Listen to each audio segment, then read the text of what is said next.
সব বিয়েই তো আর খুব ভালোভাবে সাকসেসফুল হয় না। এমন অনেক পরিস্থিতি আসে যেখানে স্বামী স্ত্রী একটা টক্সিক রিলেশনের মধ্যে আবদ্ধ হয়ে পড়ে এবং সেখান থেকে মেয়েটি যতই চেষ্টা করুক না কেন সে কিন্তু সেই থট প্যাটার্নটি ভেঙে একা নিজের জন্য স্ট্যান্ড নিয়ে বাইরে বেরিয়ে আসতে পারে না।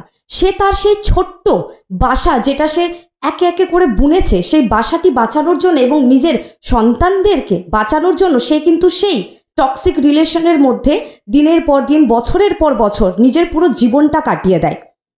এইরকম পরিস্থিতি কেন হয় জানেন? কারণ কি আমাদের যারা আগের জেনারেশন রয়েছে তারাও কিন্তু তাদের মেয়েদের, তাদের বোনেদের, দিদিদের এই পরামর্শ দিয়েছেন যে একটু আধটু তো সংসারে হয়েই থাকে, মানিয়ে নাও না। আরে আমরা তো আমাদের যুগে অনেক কিছু দেখেছি, আমাদেরকে তো পুরো লাত জুতো খেয়ে সেই পরিবারে আমরা থেকেছি, সন্তানদেরকে এত বড় করে মানুষ করেছি, আর তোমরা এর 80%ও সহ্য করতে পারছো না, আমরা তো 100% সহ্য করেছি। কেন সহ্য করব? জেনারেশন যে গ্যাপটা, যুগ তো পরিবর্তন হচ্ছে, চেঞ্জ তো আসছে। আগেকার সমাজ আর এই সমাজের মধ্যে অনেক পার্থক্য।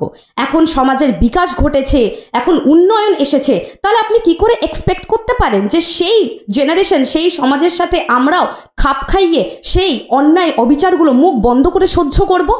সেটা আজকের ডেটে কোনো মেয়েরই করা উচিত নয়।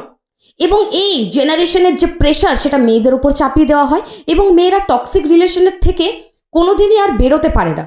এবং একা মেয়ে যদি বেরো সেখানেও তো তার কোনো নিরাপত্তা নেই, কারণ কি যখনই একটা একা মেয়ে তার সন্তানকে নিয়ে বাইরে বেরোবে সেখানে বাকি পুরুষেরা তো জিভ থেকে তাদের লালা পড়বে, সেখানে তো বাকি পুরুষেরা আছেই সেই মেয়েকে ধরে চেপে খাওয়ার জন্য, মিথ্যা প্রতিশ্রুতি দিয়ে কত কত